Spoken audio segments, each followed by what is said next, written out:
Hey guys, what's up? Welcome back to the channel, and today we're going over the new cards for Legends of Runeterra. So today we have sort of a Ionia PNZ mix of releases cards. So first let's go over the PNZ cards.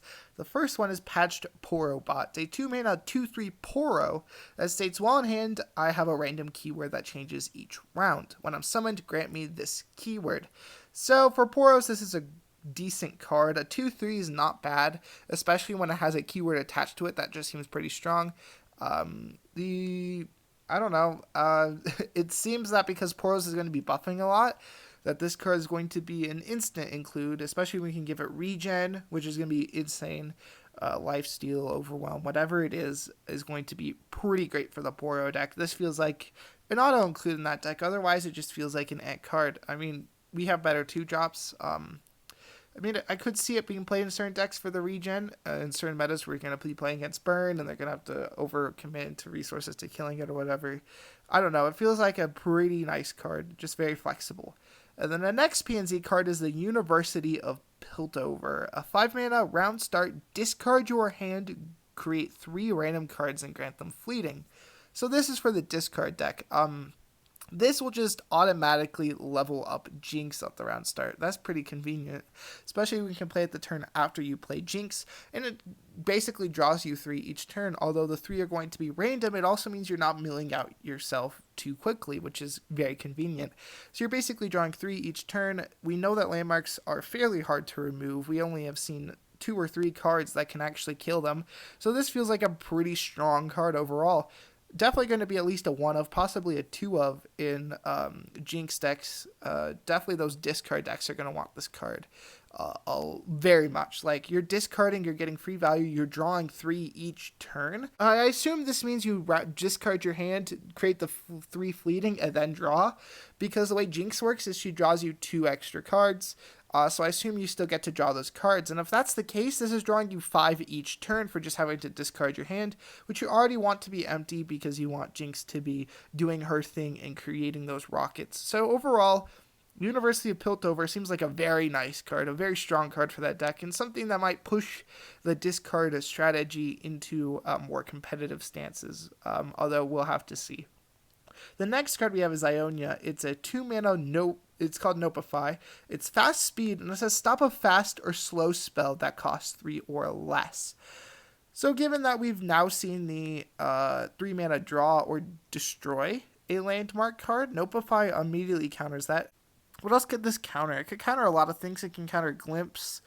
Can't counter the draw 2 one is ephemeral card because that is a burst speed card. So just thinking about all the 3-mana fast or slow speed cards we have in the meta, there are not actually a lot of strong ones. This is only 2 mana less than Deny, which can counter anything.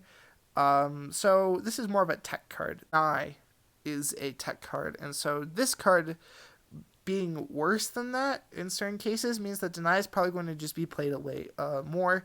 And this card is only going to be played in very specific metas where it's going to be necessary. I can't really see where that would be right now. Let me know in the comments if I'm missing anything. But overall, I just don't feel like this card is going to be very main deckable. Even just, it's not going to be a competitive card most of the time unless there's a very specific fast or slow speed spell that costs 3 that we're trying to counter. So next we have Trevor Snooze Bottom. He's a 3-mana 0/3 that says support, create an attacking Mumble Spirit with my support ally stats. So this is going to work for 2 decks I can see. First is going to be the support deck. The support deck wants to create big attack allies like Flower Child.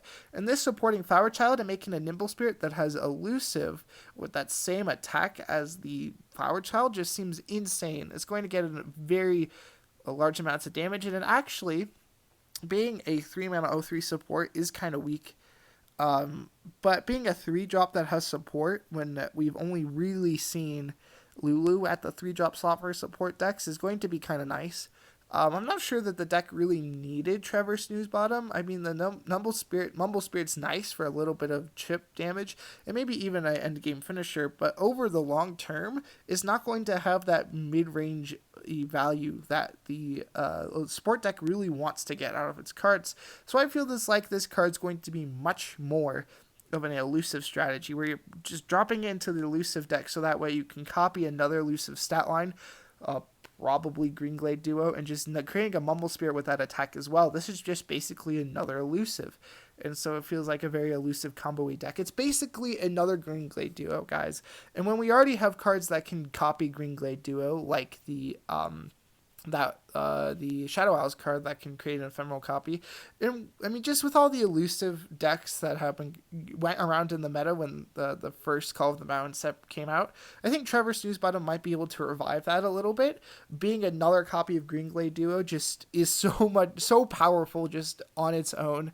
So I definitely feel like elusives are definitely going to want this card. I'm not sure if it's going to be able to bring back elusives single-handedly, but it definitely could be a potential fix for that strategy. And with that, guys, that's going to be it for this video. I hope you enjoyed. Make sure to check out my other content. And with that, guys, I'll see you in the next one. Bye.